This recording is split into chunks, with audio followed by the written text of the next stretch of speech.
चलिए बच्चों, आज का टॉपिक शुरू करते हैं। That is based upon electrochemistry. देखिए बच्चों, आज का टॉपिक है, आज का नेक्स्ट चैप्टर है इलेक्ट्रोकेमिस्ट्री, और जो आज हम इसमें डिस्कस करने वाले हैं वो है इलेक्ट्रोलिसिस एंड फैराडे लॉ।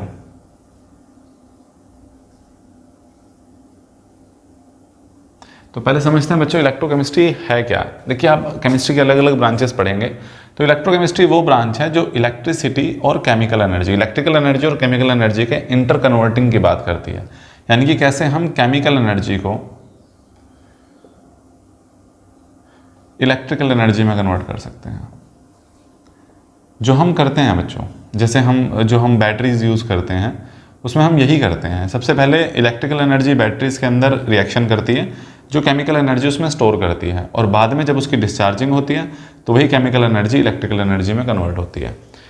तो इलेक्ट्रोकेमिस्ट्री वो ब्रांच है जो इनकी कन्वर्जन के बारे में बताती है कि कौन सी रिएक्शंस हो रही हैं और किस तरह से काम करती हैं।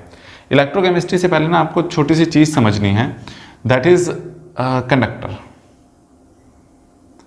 देखिए बच्चों, कंडक्टर की डेफिनेशन क्या होता है? विच कंडक्ट्स इलेक्ट्रिसिटी। दो तरह के कंडक्टर्स होते हैं, वैसे तो बहुत हैं, लेकिन फिलहाल के लिए मैं उसको दो कैटेगरी में डाल रहा हूँ, मेटालिक कंडक्टर और इलेक्ट्रोलिटिक कंडक्टर्स। मेटालिक कंडक्टर्स वो होते हैं जिसके अंदर, फॉर एग्जांपल कोई वायर है, जैसे कॉपर की वायर, आयरन, एल्यूमिनियम, कोई भी ऐसा मेटल जिसकी जो हम वायर बनाते हैं, जो कंडक्टर होते हैं, विच कंडक्ट्स इलेक्ट्रिसिटी विदाउट डिसोसिएशन, जो बिना टूटे अपने अंदर से करंट पास करे। विच कंडक्ट्स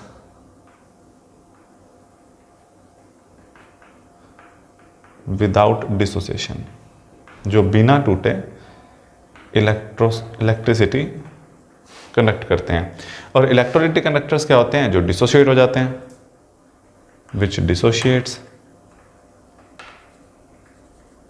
ठीक है, तो अब जब हम इलेक्ट्रोलाइट्स यूज करेंगे, इसका मतलब ये होगा कि वो कंडक्टर्स जो डिसोशिएट होते हैं, जो टूट जाते हैं, ज़्यादातर जैसे जो आयनिक कंपाउंड होते हैं वो इसके अंदर आते हैं। जिंक सल्फेट हो गया, ये ब्रेक हो जाता है बच्चों, जिंक 2 पॉजिटिव में और SO4 2 नेगेटिव में, कैटायन और एनायन में ब्रेक हो जाता है। आप इनको पानी में डालो, डाइल्यूट करो, तब भी ब्रेक हो जाते हैं।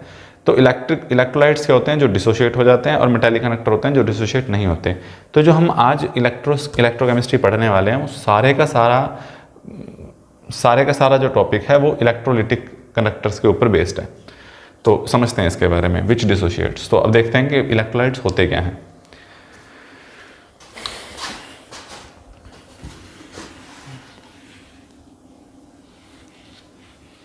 सो नेक्स्ट समझते हैं बच्चों इलेक्ट्रोलाइट्स।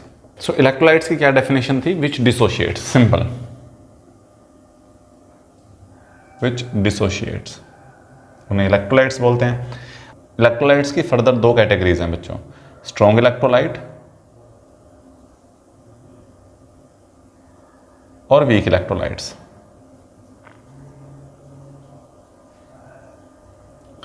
तो बच्चों ऐसा भी होगा कि अगर कोई इलेक्ट्रोलाइट है या कोई रासायनिक कंपाउंड है जिसको हम सॉल्यूशन के अंदर डालते हैं, पानी के अंदर डालते हैं, तो वो जल्दी टूट जाते हैं। कुछ ऐसे होंगे जो लेट टूटते हैं। तो जो इलेक्ट्रोलाइट्स जल्दी डिसोशिएट हो जाते हैं उन्हें स्ट्रॉन्ग इलेक्ट्रोलाइट बोलते हैं। Which dissociates completely at any concentration, जो किसी भी कंसंट्रेशन पे कंप्लीटली टूट जाएं। और वीक इलेक्ट्रोलाइट होते हैं वो जो डिसोशिएट तो होते हैं लेकिन कंप्लीटली नहीं होते, which do not dissociate completely. ठीक है, इसको तोड़ने के लिए हम इनको डाइल्यूट करना पड़ता है। तो पहले मैं आपको थोड़ा समझाता हूं कि कैसे कोई डिसोसिएशन होता है और कैसे हम उसको इंप्लीमेंट करते हैं इस चीज़ पे। तो फर्स्ट यहां से समझें, यहां पे एक वर्ड है जो हमने लास्ट यूनिट में से पिक किया है, कंसंट्रेशन। पहले इसको समझते हैं, फिर उसके बाद इन टॉपिक्स को आगे कवर करेंगे। कंसंट्रेशन का मतलब क्या होता है बच्चों? The amount of solute dissolved in any solution. हमें देखना है कि कब किसी सॉल्यूशन में सोल्यूट ज़्यादा है। देखिए बच्चों, ये फॉर एग्जांपल हमने कॉपर सल्फेट लिया इस वाटर के अंदर। अब देखिए बच्चों, जो कॉपर सल्फेट का फॉर्मूला होता है वो CuSO4.5H2O होता है। ठीक है, तो ये जो इस सॉल्यूशन के हिसाब से, देखो बच्चों, सोल्ट दो तरह के होते हैं। जैसे कॉपर सल्फेट अगर हम लिया, इसे बोलते हैं एनहाइड्रस।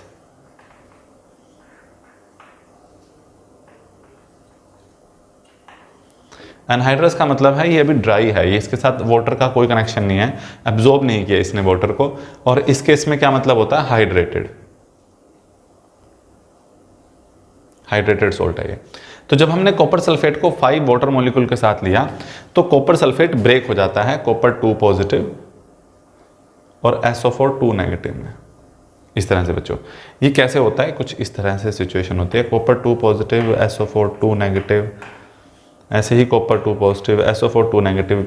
ये जो आयनिक कंपाउंड होते हैं ये क्लस्टर फॉर्म करते हैं बच्चों, एक ग्रुप बनाते हैं, ये मॉलिक्यूल की फॉर्म में नहीं रहते, ये आयनिक कंपाउंड लैटिस फॉर्म करते हैं।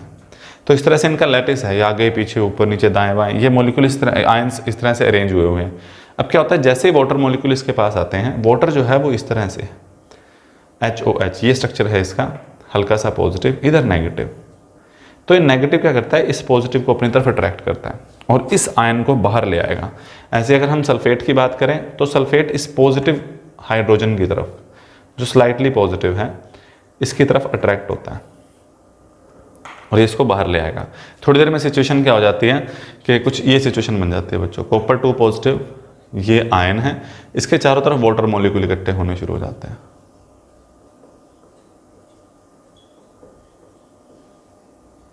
इस तरह से क्लियर।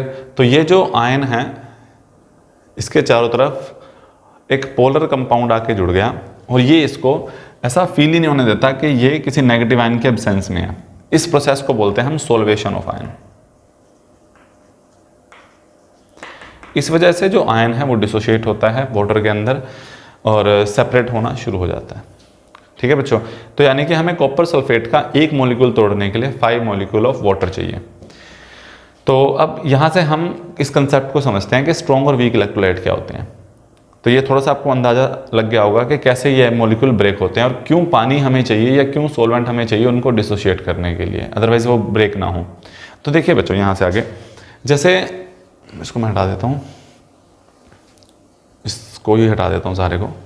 अब आगे देखें बच्चों, अच्छा एक छोटी सी कंफ्यूजन जो मुझे भी हुआ करती थी, स्ट्रॉन्ग तो वो होता है जो ताकतवर हो, जो ना टूटे, और वीक जो होता है जो टूट जाए।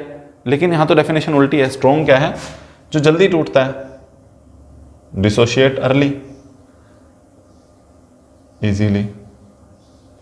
अब यहाँ ना थोड़ा बच्चों आपको ध्यान देना है कि आप समझिए कि स्ट्रॉन्ग और वीक एक्चुअली क्या है, एडजेक्टिव। ये जिस नाउन के आगे लगते हैं वो उसको प्रमोट कर देते हैं, उसको एनहांस कर देते हैं उस चीज़ को।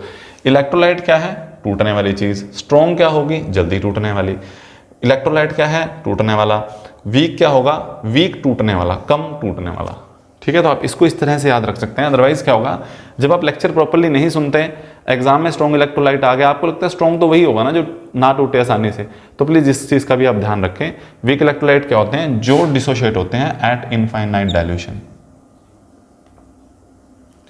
Completely dissociates. अब ये इनफाइनाइट डाइल्यूशन बहुत दूर हो सकती है। तो हम समझ रहे हैं इलेक्ट्रोलाइट्स के बारे में। इलेक्ट्रोलाइट्स क्या है, जिनको अगर हम वाटर के अंदर ऐड करें, इलेक्ट्रिसिटी पास कर दें तो वो डिसोशिएट हो जाते हैं। इलेक्ट्रोलाइट से ही रिलेटेड प्रोसेस है इलेक्ट्रोलिसिस। तो अब हम इलेक्ट्रोलिसिस समझते हैं बच्चों। और इलेक्ट्रोलिसिस इज अ प्रोसेस, ठीक है। आप पहले इलेक्ट्रोलिसिस देखें कि इसके अंदर हमें करना क्या है। देखिए, हमें इलेक्ट्रोलिसिस के अंदर इलेक्ट्रोलाइट्स में से इलेक्ट्रिसिटी पास करनी है, दैट्स इट। तो इलेक्ट्रोलाइट्स ले लिया हमने, यही ले लेते हैं कॉपर सल्फेट, और इसके अंदर हमने इलेक्ट्रोड लगा दिए, इलेक्ट्रोड को कनेक्ट कर दिया बैटरी से। तो ये पॉजिटिव पार्ट, ये नेगेटिव पार्ट। अब बच्चों कईयों के दिमाग में आएगा ये कैथोड है, एनोड है, ये एनोड है, ये कैथोड है। आप इस चक्कर में मत पड़े, मैं आज आपको एक चीज़ समझाता हूँ जिसमें आपको इजी रहेगा समझना कि कौन एनोड है कौन कैथोड है। क्योंकि जैसे जैसे आप डिफरेंट काइंड ऑफ सेल्स पढ़ते जाएंगे ना, आपके लिए कैथोड और एनोड समझना मुश्किल हो जाएगा, रटना मुश्किल हो जाएगा। तो आज हम एक प्रोसेस समझेंगे जिसके थ्रू हम आसानी से बता सकते हैं कि कौन कैथोड है कौन एनोड है। तो हमने कॉपर सल्फेट लिया, कॉपर सल्फेट को जैसे ही हमने वाटर के अंदर डाला तो कॉपर सल्फेट ब्रेक हो गया, कॉपर 2 पॉजिटिव और SO4 2 नेगेटिव में। ठीक है बच्चों, तो अब यहाँ पे हमने लिखा कॉपर 2 पॉजिटिव और यहाँ लिखा SO4 2 नेगेटिव। अब देखिए बच्चों, कॉपर 2 पॉजिटिव चार्ज है, कैटायन है, तो इस तरफ जाएगा, तो ये बच्चों कैटायन है।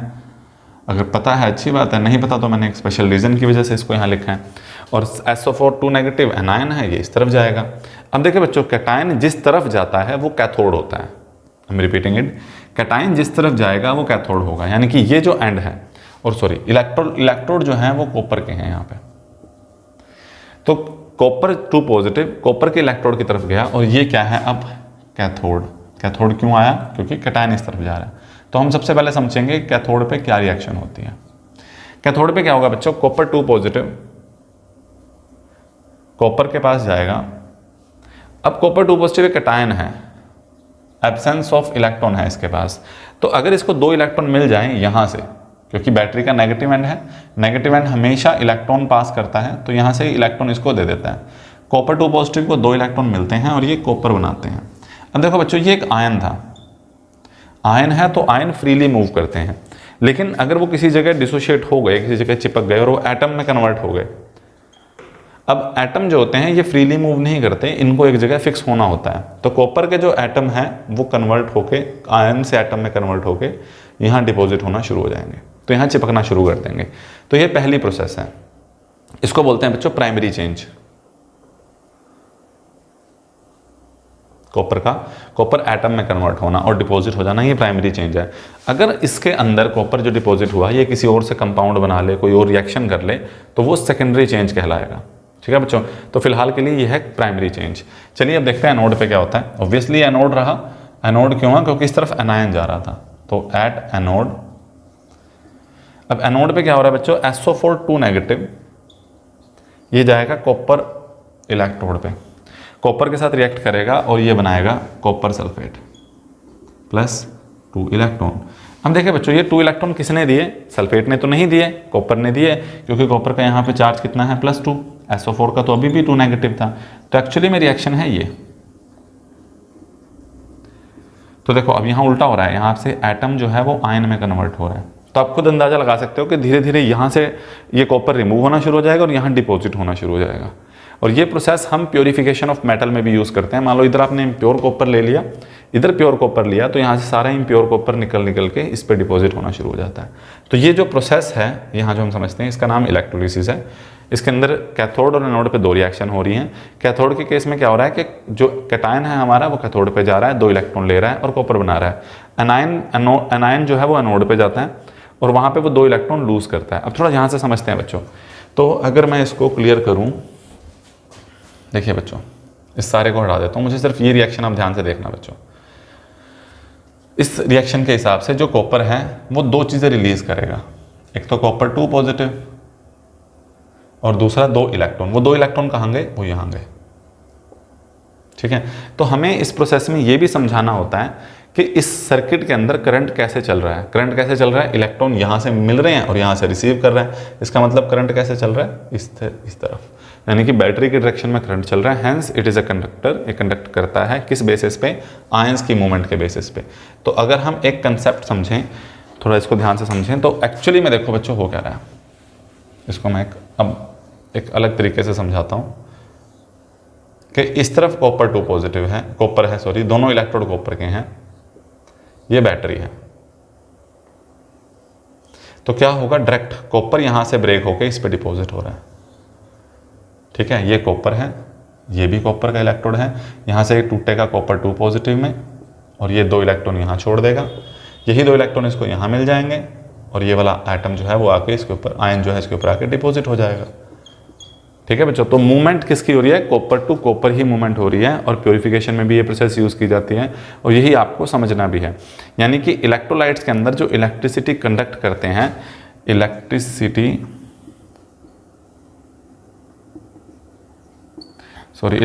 कह लो या चार्ज कह लो, charge will be conducted by ions.